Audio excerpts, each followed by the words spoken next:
Hi,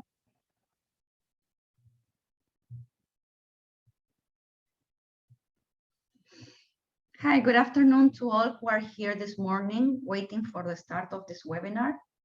We are going to wait a couple of minutes, 5 minutes, to see if anybody else will be joining the webinar this time, and we'll start very soon.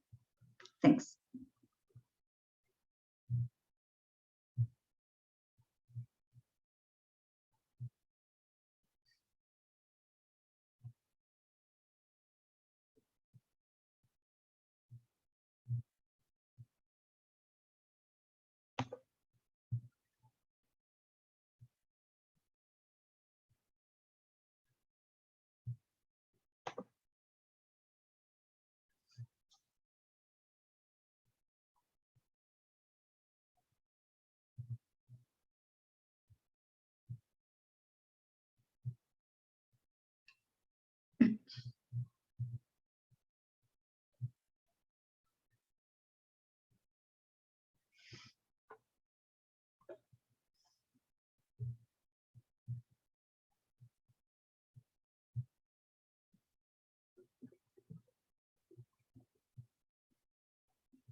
I think we'll wait 1 minute more to see if more people are joining us, and we'll start.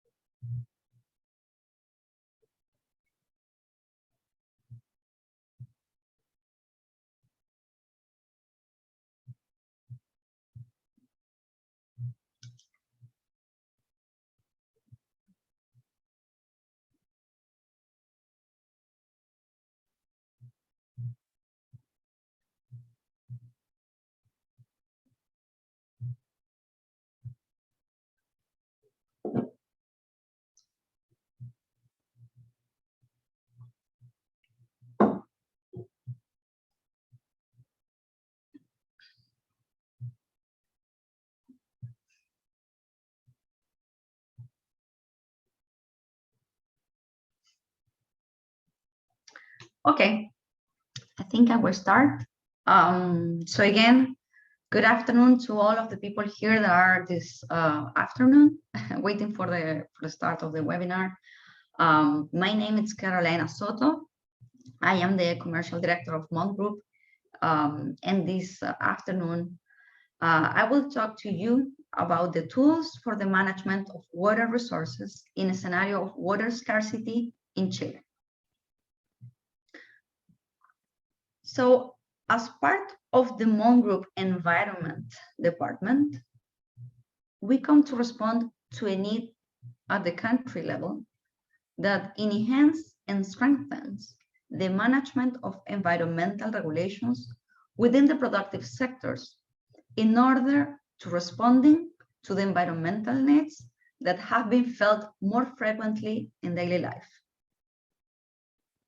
This webinar invites us to talk about the tools that serve to manage water resources in a more sustainable way, or in a way that will ensure the supply of this resource to meet the current and future demand.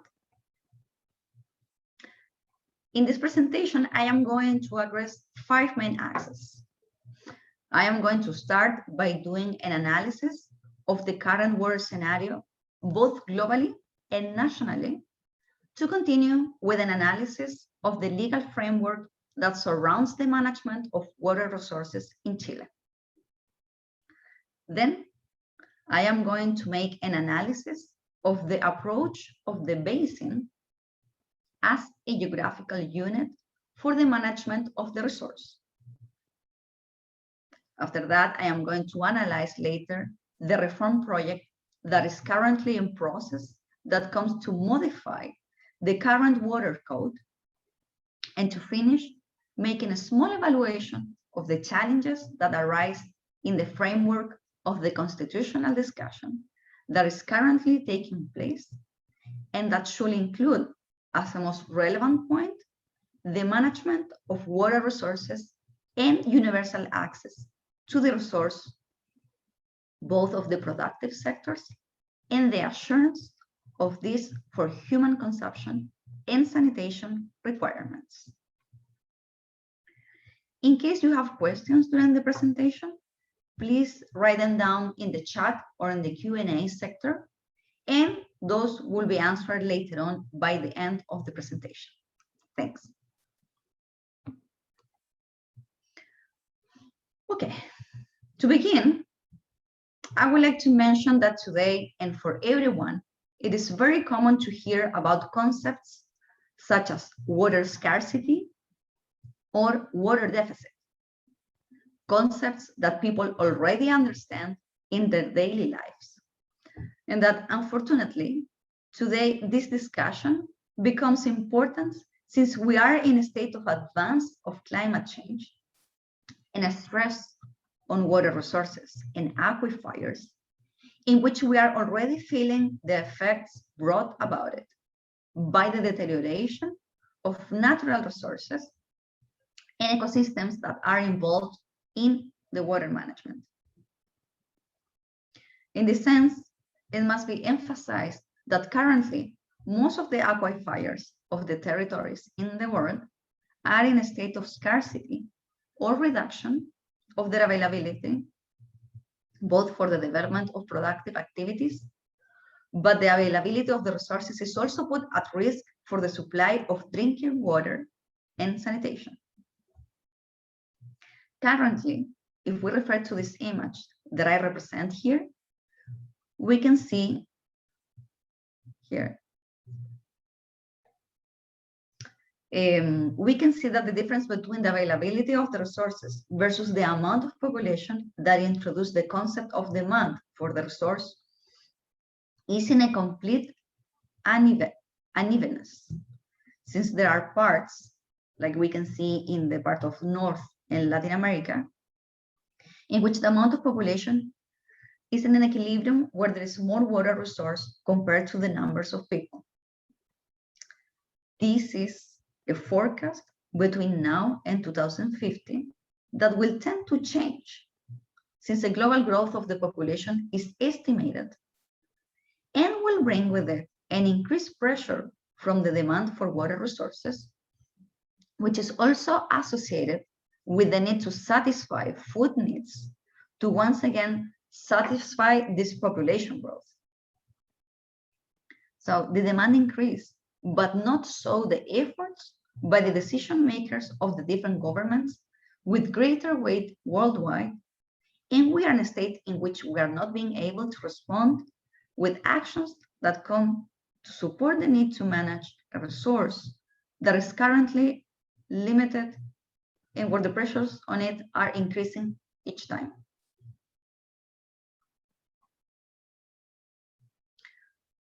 So now, if we go to the situation at the national scenario, at the national level, the difference is not much greater with the seriousness of the matter at the global level. There is a tendency to decrease rainfall and also an increase in thaws, with which availability is running out of the resource at the level of existing reserves. Chile, due to its territorial distribution, has a marked water homogeneity that is reflected in the fact that we have basins in the northern area that have a flow ranging from 0.1 cubic meters per second to basins in the southernmost area of Chile that have available flows about 3 cubic meters per second. Then what happens with this information? It comes to reflect that there are conditions that are different in basins that are located in opposite areas in the same territory of the same country. And these different conditions bring different capacities for the sustenance of life and economic activities that require as a basis the supply of a water resource. Due to this trend, there has also been a change in the behavioral trends of climatic phenomena. In this map,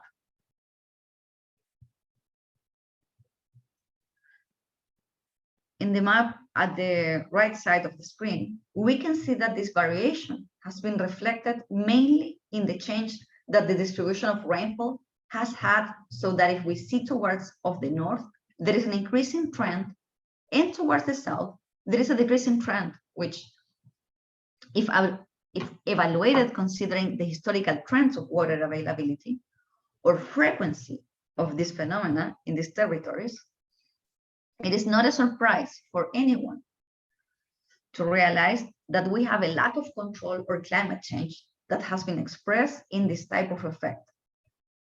And that unfortunately triggers many circumstances in natural phenomena that claim lives or even many costs that are valued at an economic level. In this sense, the ONEMI, which is the National Office of Emergency of the Interior Ministry in Chile, has estimated that one of the most expensive effects of climate change is the water deficit. And we also have a national policy for water resources that is currently estimated to have a water gap in the country of 82.6 cubic meters per second, that is measured by comparing the current availability we have of the resources versus the growth projections of the different economic sectors. What I want to highlight here and conclude with this information is that currently we already have an incongruity between the water need that is required for the projections of development that the country has, and this demand is not in a decreasing trend, but on the contrary, it is planned to continue increasing. So we see here in the next slide, on the other hand, this heterogeneity in the territory of Chile that is manifested in the availability of resources can also be seen reflected in other aspects that perhaps are not discussed, but are relevant when talking about water management. And that it is the quality of the waters that are available today.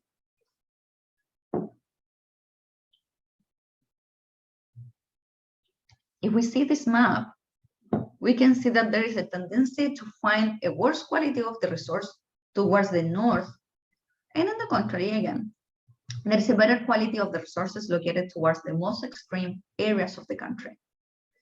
And this has a relationship with the map that we saw previously with the resource availability. They are directly related because as there is less available resource and greater sources of pollution, the flow does not support the need for a minimum flow to dissolve the pollution. Or in simpler words, the less flow, the less resource there is, and the worse the quality of that resource will be, since the pollutants do not dissolve. And on the contrary, in the southern zone, there is a better quality of resource, since the availability of this allows the ecosystem to support or be more resilient to greater contaminations. The important thing to mention about this is that when we are talking about the management of water resources, it is important to integrate all the aspects that are involved in the concept of water quality and that are related to quantity and quality measured in physical and chemical parameters, and also with the time of occurrences or with the availability capacity of the resource, which has to do with the time it takes for a person to be able to stock up on it. If we move to this slide, we can talk about the advanced state in which we are today of drought, which is important to mention. So on one hand, we have this diagram. I know it's in Spanish, but I will go over in English just to explain you what I'm talking about.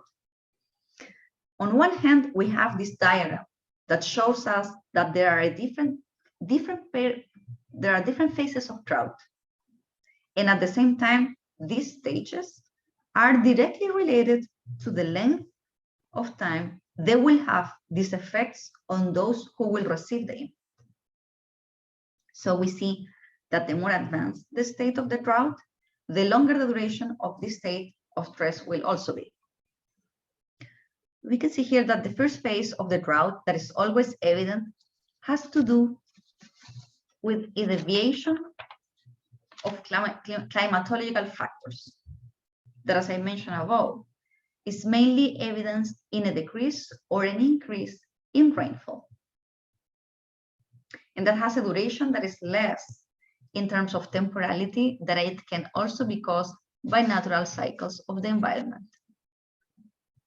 But that we currently see that these meteorological droughts have developed from causes that are rather anthropogenic and not natural.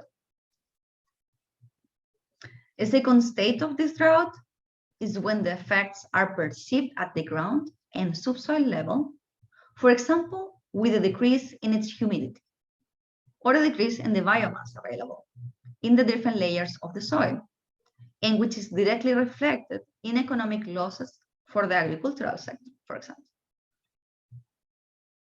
Then, in another more advanced phase, the effects are seen directly in the water bodies, having decrease in the flow rates, and in general, the effects that began to be shown with the previous stages are increased. Finally, we have a stage of drought that, in my opinion, is the one we are currently in, which is related to socio-economic aspects that has an impact that is reflected in all aspects that develop around a society, which are the economic ones, social and environmental issues. And what is relevant about this is that, as I told you before, it is the state of the drought that lasts the longest. And it is worth highlighting the importance of taking immediate actions that are congruent with the state of gravity in which the water resource management is found. For this, it is important in a first step to identify which are the territories that are most vulnerable to this type of drought, and in what state of this are these territories. In general, that information is more or less collected at the national level, since the different public entities and even groups groups like universities and other interest groups in the development of more scientific information have been in charge of this. But now the deficit, or where the actions should aim, is the generation of solutions that are optimal and specific for the context that comes to involve this type of drought in each one of the places that is developed. Well, now, I would like to talk a little more about the legal framework that surrounds water management in Chile, how it has developed so far to give way to what are perhaps going to be the management proposals, so a little more comprehensive to the resource. Water management in Chile is mainly in the hands of an organization that is called the General Directorate of Water, or in a short way called DGA, which has a rather supervisory and regulatory role in the management of the resource. And I would like to emphasize this, that is a water management itself and does not involve the attributions to the DGA, the management of other natural resources. How? Through the text of the water code that was generated and approved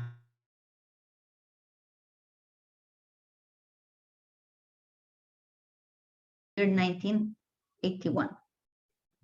And that as a normative text, what it did was to establish a free market model around the granting of water rights, in which allowed any type of alienation of the resource. Alienation understood as a sale or assign the resource without any type of restriction or intervention by the management involved. This changed a bit in 2005 with the first reform that was introduced to the water code, and that had the objective of avoiding the hoarding that had been taking place of the rights, of the use of the rights. Yeah. And this is done with the inclusion of the concept of the payment of patents for not use. Also, with this modification, a normative figure is introduced, which is the ecological flow. This is the first time that in the granting of water rights, this concept, the ecological flow, is included as a minimum flow that should be allowed to flow through water courses to ensure that the resource will be available throughout the year. This, as a first approach, indicated that this flow was going to be permanent all year. It is a fixed figure and it was arbitrarily defined. And it was going to apply evenly for the whole year. Then, with this modification to the water code, the DGA had to make a modification to the manual for the administration of water resources. And with this, a hydrological method was established for the determination of flows. And this is the first time that there is a distribution of these flows that will have an incidence with seasonal variability.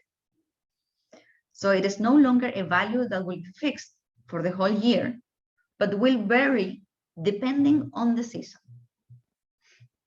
So this ecological flow will then be calculated around 50% of the flow of a 95% probability of exceedance of the resource in that year. So from this value that I just mentioned, is that decree number 14 is later developed, which is the regulation of granting the ecological flows that have been developed by the Ministry of Environment in 2012, and those new criteria were incorporated for the determination of this flow. And it was established that this variability will no longer be seasonal, but also at a monthly level. Finally, other concepts are also considered, such as the minimum and maximum flows that river courses have. And also another integration to this normative body is that it will consider statistical modeling considering data from 25 years ago.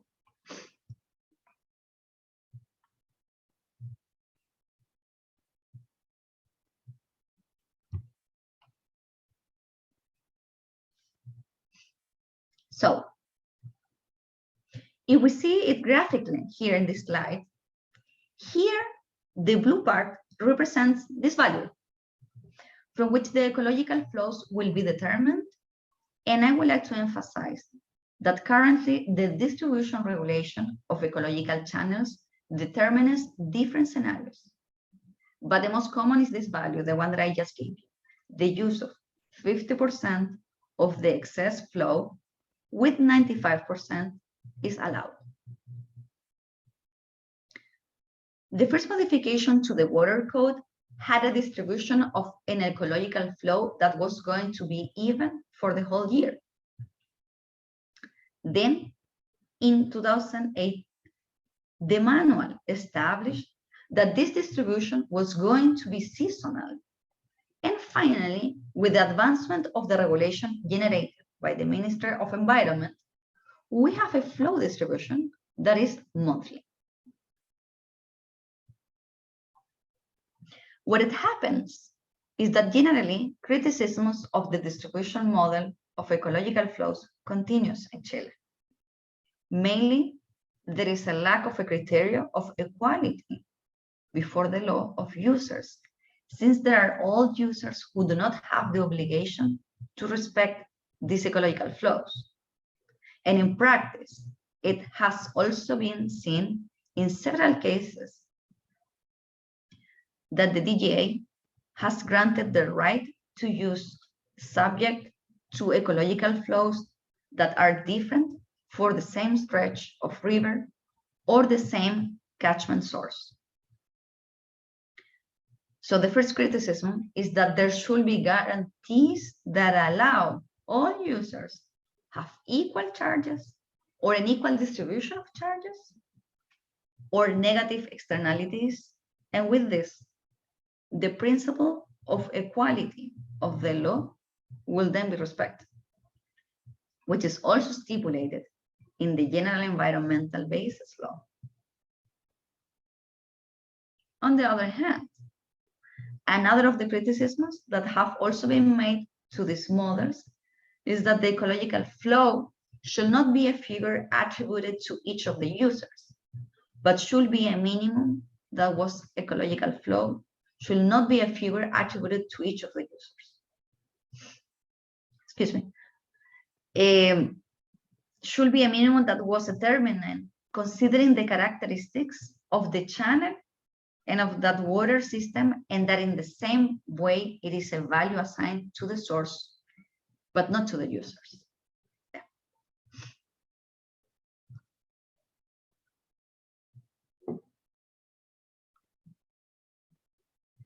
So, from what I was talking presently, from these problems or disputes that are currently taking place around water management in Chile, it is that the basin, like you will see here in the slide, appears as a territorial unit, which is presented as an ideal way for management.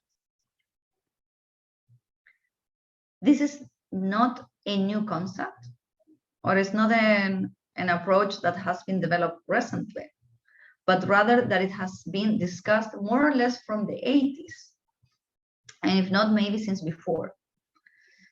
So what it comes to propose then is that the basin is a geographical unit, but also a hydrological one, and in which different elements, objects, and beings interact within a common territory that has characteristics and cultures. With it also forms of life that are similar.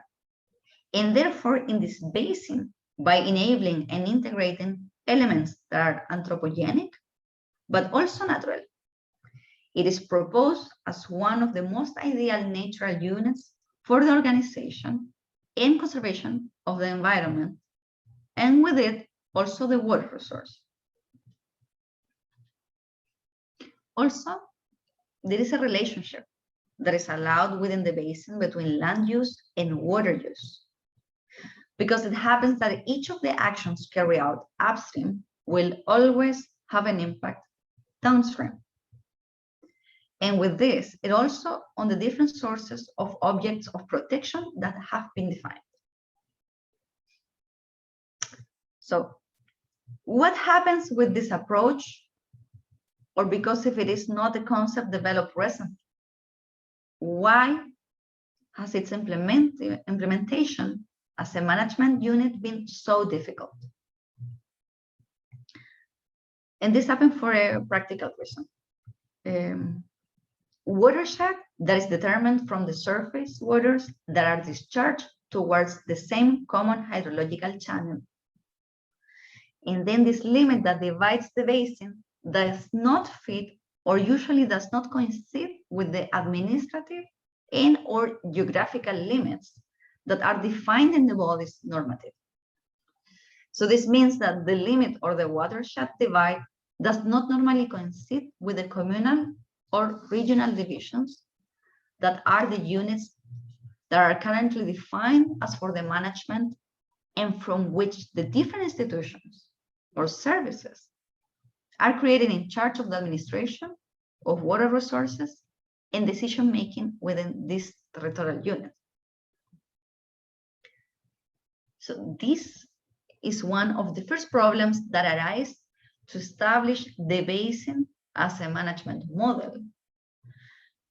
And the second that is also related to this first problem is that most of the decisions that come to influence the development or the state of the basin are taken outside of it. That means that there are decisions that are centralized, that are made at the central level of the country, and that from there, they are distributed evenly throughout the country without taking into account the diversity of characteristics that different basins and or territories have throughout this heterogeneous country.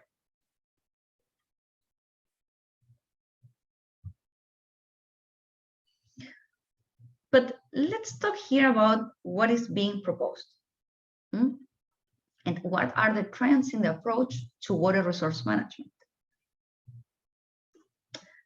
As the title of this webinar already says, the trend is towards management through the geographical or hydrological unit of the basin, and named as integrated management of basins, which will include all the actions that are pending to be identified, but also managed by applying different techniques,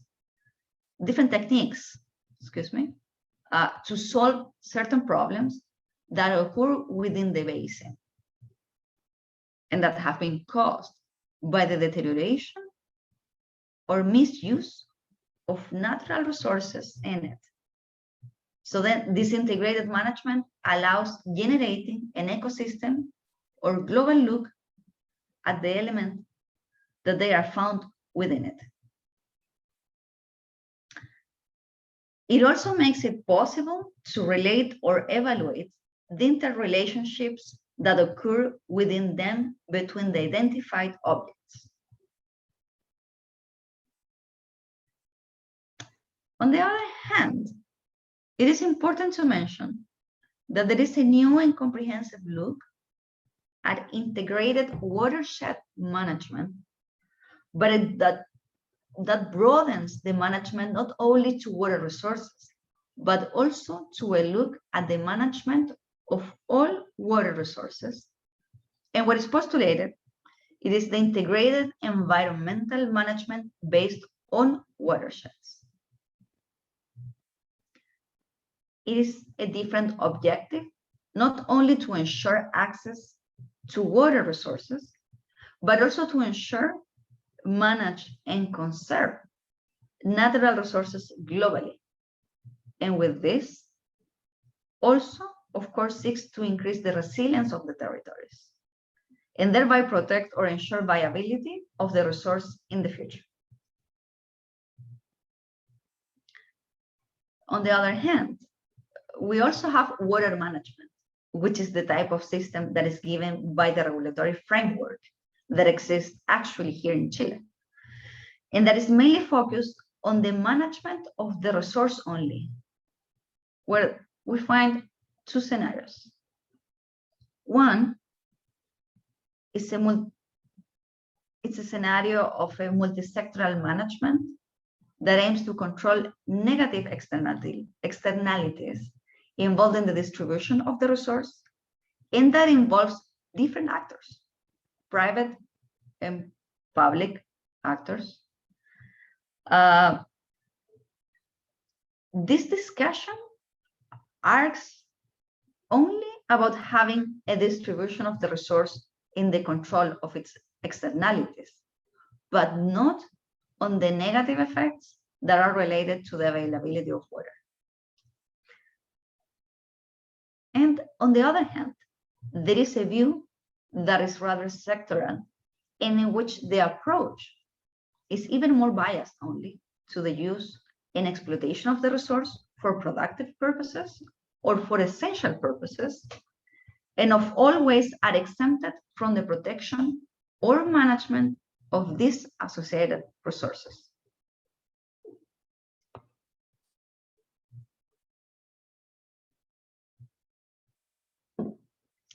But here I would like to come back to the concept of ecological flows, like we mentioned before. Since it is not a bad concept as a concept, but there are different definitions of flow with different last names, we can call it. There are definitions of the concept of minimum flow, environmental flow, conditioning flow, and along, etc., that basically have as a root a common objective.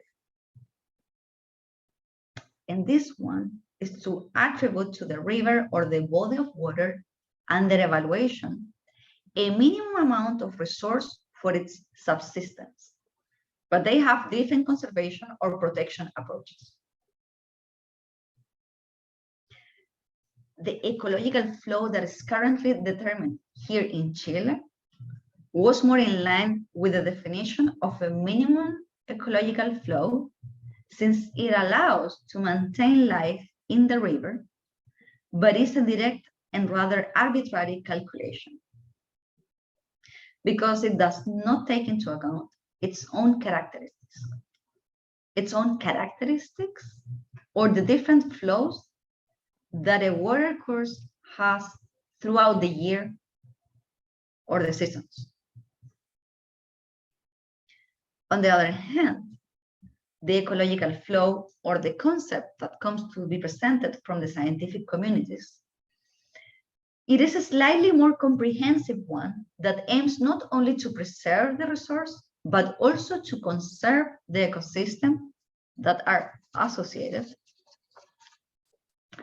And that comes to serve also the resilience of ecosystems that allow the abundance or not of water, and also aims to preserve other types of functions that water resources have apart from supply,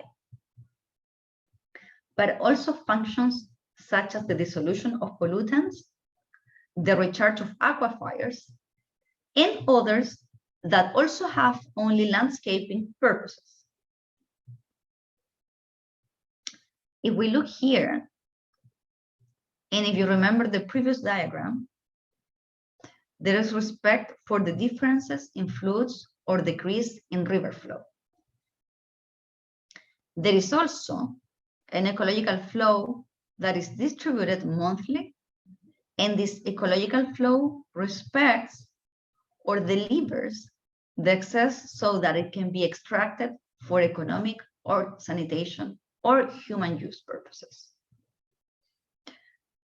The important thing here is to emphasize this definition of flows with a much more comprehensive look at the management of the water body and that its objective is a more holistic one, which is to maintain the balance between terrestrial and aquatic ecosystems that are given by the same resource.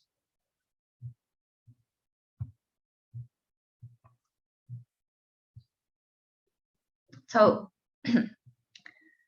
how can we land this on the territory of a basin? It must always be taken into account, like you can see here in the slide, in the policy approach. And the nature that is going to be given will be unidirectional and asymmetric within the actors of a basin. This means that the action that occurs upstream will always have an impact downstream and not the other way around. That is why it is asymmetric and it is also unidirectional, because there is a power of those who are holders of upstream rights over the exercise of the right of those who have titles downstream. It is also important to mention that all the actions that occur upstream will have a cumulative effect downstream, mainly when we talk about pollution. So what is important here to establish is policies that allow the establishment of land use planning for purposes that are broader than just the management of water resources, and may include the concepts of managing the natural phenomena or preventing risk through manipulation of the surface of the basin. And this manipulation can be with tools that are completely natural or green infrastructure, and can also be supported by other types of gray infrastructures or construction, whatever you wanted to call them. But I mean, what is the end goal each time there is an intervention within a watershed? This is to manage a surface channel either with the objective of increasing or decreasing it, and also opting for a greater load of the aquifers involved within this basin, in order to avoid catastrophes when there are floods or increase of the resource, and also avoid negative effects when there is a shortage of this.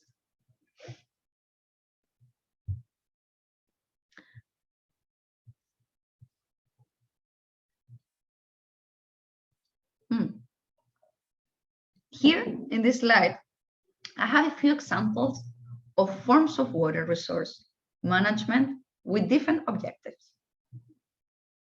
Here I mix up some examples where the objective is the availability of the resource, and others more focused on risk prevention.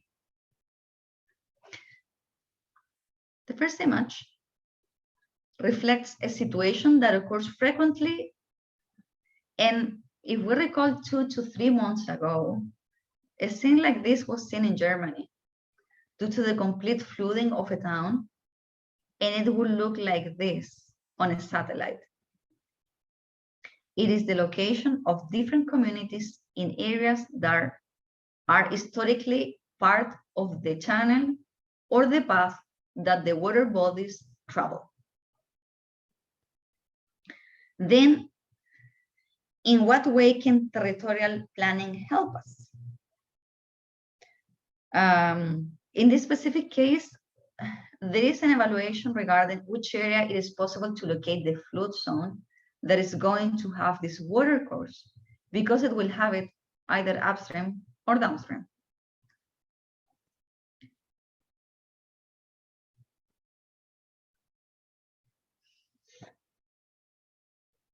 In this example, there is a mixture of a gray infrastructure that will be the implementation of this wall in a rather green infrastructure, because this alluvial plain is created in order to allow excess water resources to remain here without influencing the communities that are downstream nor upstream. Another of the practices that are trending today is the enhancement of areas surrounding water courses and surrounding ecosystems that are intended to be natural barriers to phenomena and also have a relevance since they are the main structures that allow to recharge the aquifers where are these water courses. So one of the strategies that we can use, it will be the improvement of pastures,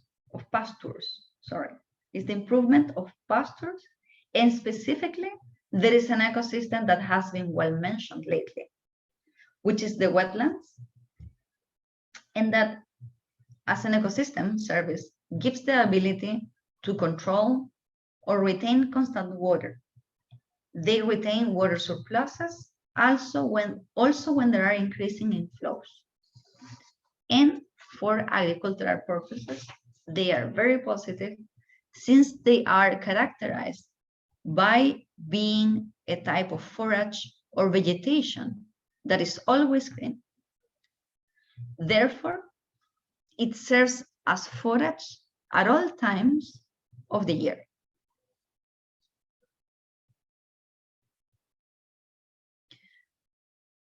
In this other example, here there is an action of management or restoration of the meanders of the rivers that are the natural structures that usually have these courses and that historically have tended to be channeled and with subsequent phenomena that have brought scenes such as floods.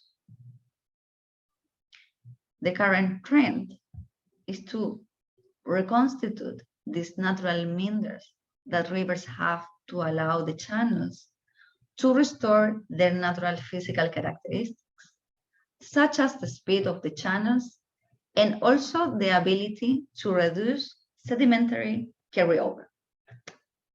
How? This is done through returning the characteristics in the natural morphological and ecological process of the river.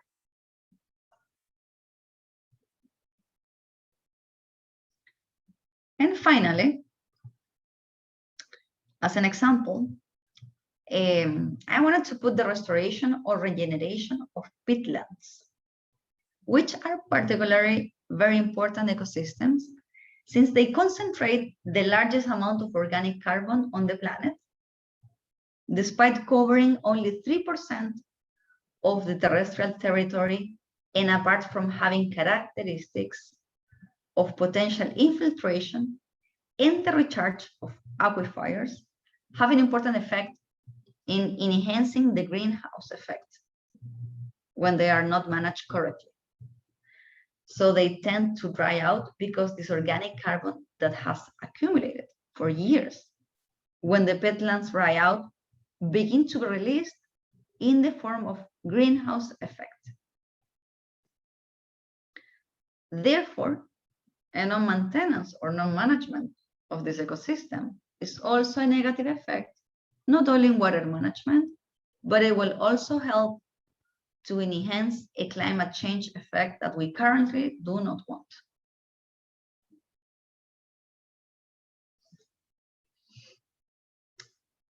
Okay, so here we arrive to a point of the presentation about the relevance of the current discussion around the constitutional demands or the drafting process that is currently taking place in the country, and which is also supported by a discussion that has taken place in recent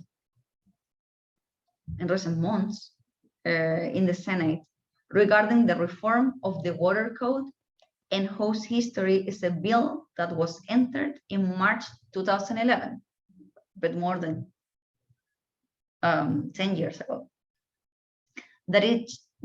Which has been in process and that seeks to establish as an essential right the right to water for human consumption, and also provide legal certainty that the exercise of this right will be able to be carried out. Its main objective are also to act as a regulatory of the process of constitution of water rights, the exercise of this, and also regulate the extension of these rights throughout the process. On the other hand, it also seeks to protect, and as a secondary objective, to strengthen the function of water within the different aquatic and terrestrial ecosystem. Because, as I already mentioned throughout the presentation, they play a key role in the resilience of ecosystems to climate change.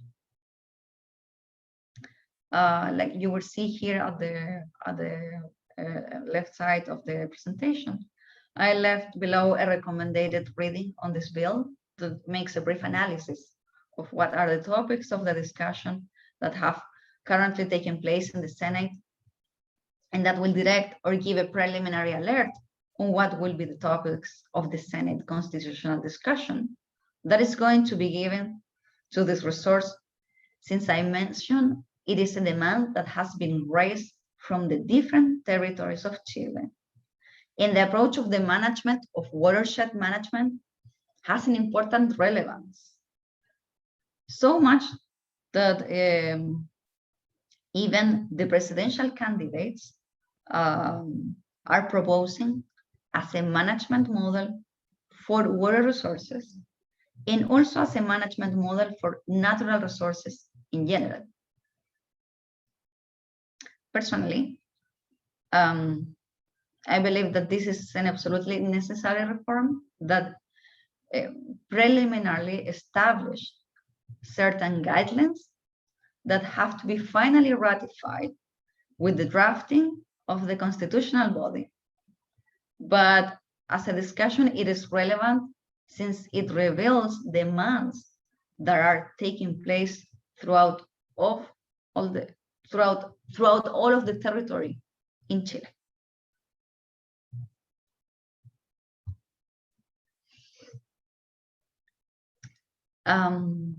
So in this slide, you can see a proposal,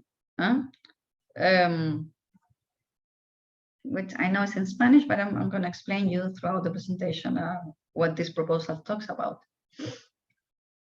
This is a diagram that was generated by a company called Transición Hídrica.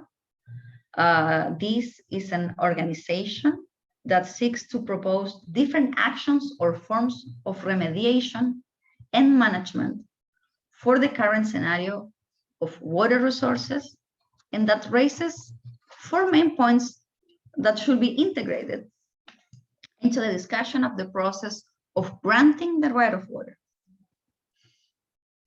The first point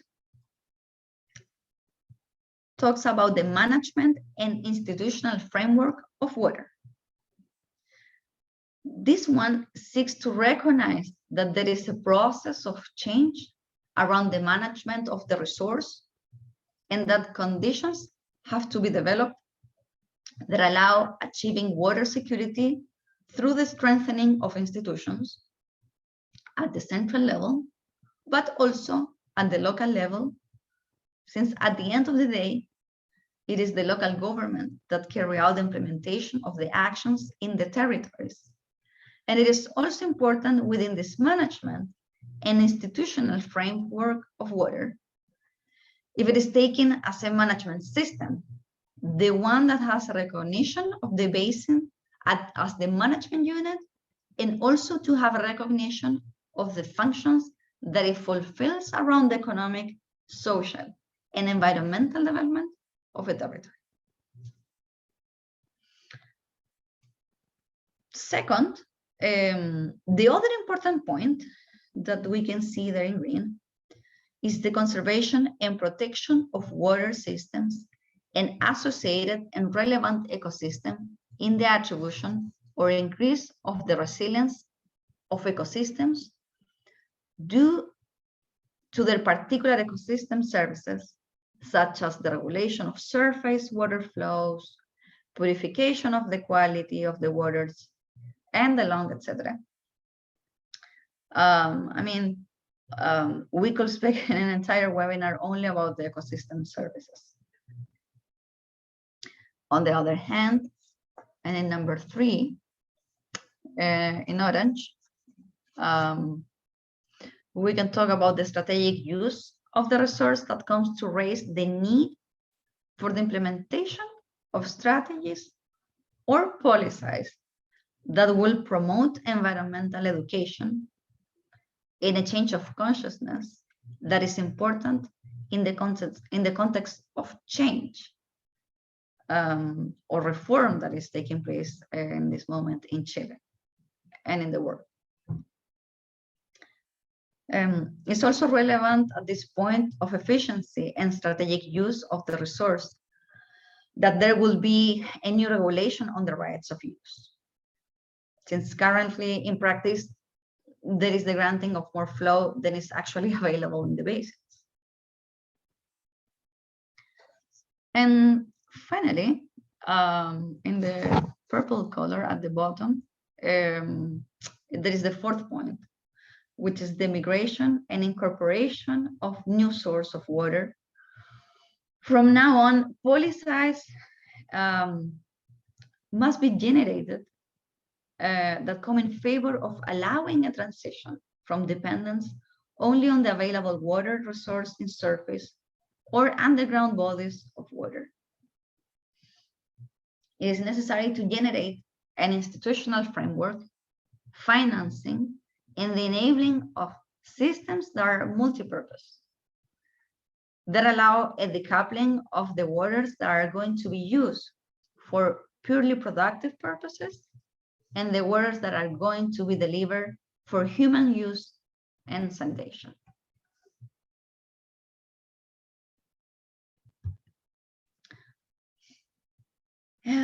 Well, finally, in a way to make a conclusion about what I've been talking about, I would like to leave this small invitation to recognize that we are in a stage of change.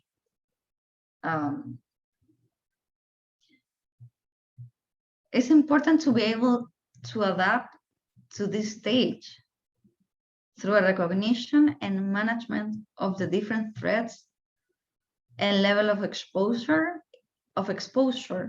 in those that are in the territories. That it is also important to manage around the available resources and not resources that do not exist. And that the projections of both the evolution of the ecosystem, but also the projection of social and economic growth are taken into account that is budgeted for Chile. It's also important to recognize in the discussion and stage of change, the different agreements will be reached, and that this should be included in the majority of interest groups and users of the water resource, of the water system under discussion. Since, I mean, by including the different actors, create a sense of belonging or identity with the resource that allow, in the long run, to more easily establish prevention and care actions with it.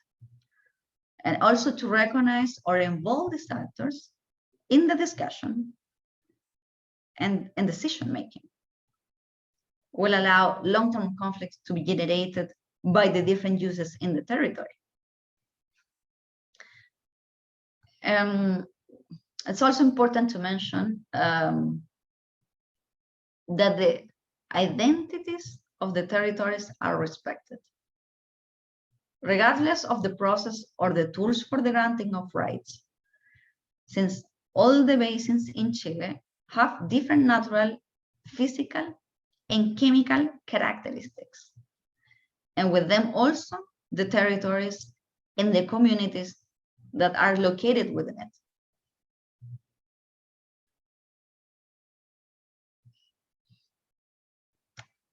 As a final conclusion, I think it's important that in the discussion that is taking place and in this process of change at the national level, it's possible to achieve a balance in the management of not only water, but also natural resources, and to emphasize the importance that it has the water resource for the maintenance of life in whatever dimensions this is thought, and in order to satisfy all the demands equally, and not only the current ones, but also those that are projected in the future.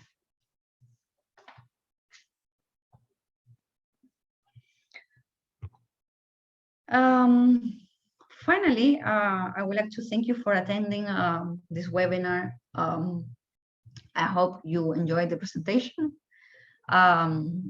Here you can see my email in case you want to write me with a question or delve into the subject.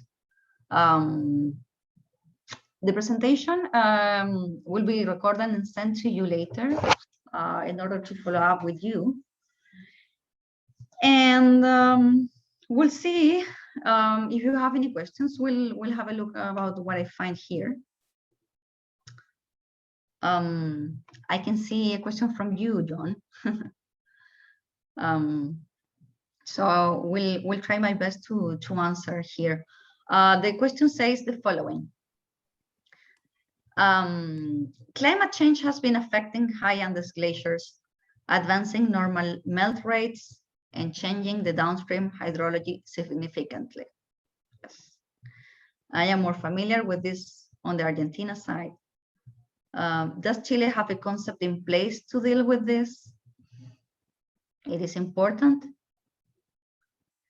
This brings into question whether the 25-year statistical historical values will be relevant. Thank you for your question, John.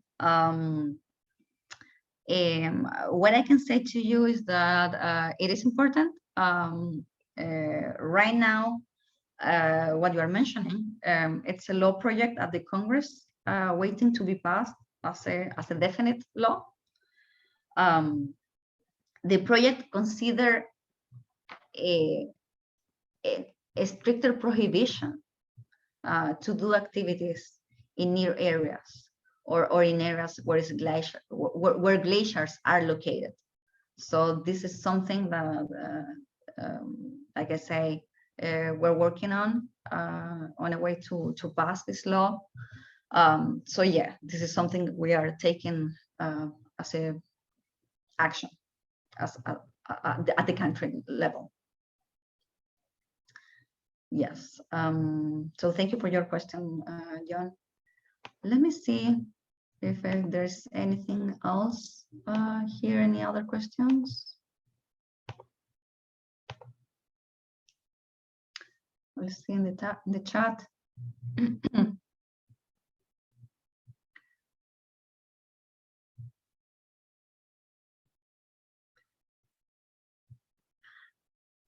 Yeah, I think I would like to deeper in the answer to your question, John.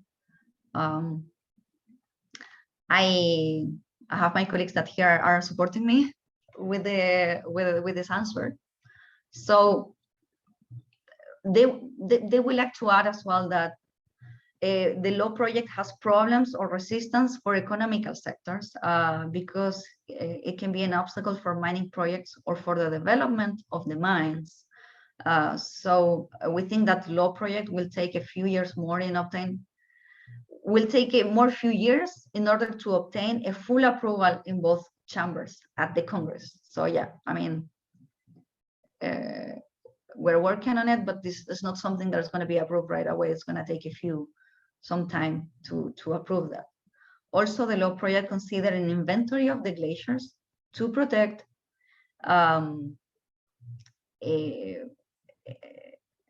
different definitions of sectors to protect related with the glacier zones. But it's too early to think that will become a definite law. Right now, the regulation is in charge of the National Environmental Agency. This institution audits the compliance with the General Environment Law and environmental compromises that the companies assume for each project. So with this, I hope I answered your question. I will see if there's any other question and answer, but like I said before, we're going to be sharing this presentation with you guys. And if you would like to go deeper with this question, John, I will be more than happy to follow up in an email with you, and keep talking about this important issue that I highlight today through this webinar. I don't see any other question for me. Here, let me see. Yeah. Thanks, John. I appreciate your comments. So yeah, I think there's no more questions. So I will stop the webinar here, and like I say, we'll share with you the presentation later on, and we're going to be in touch. Thank you for your attendance, and have a good day.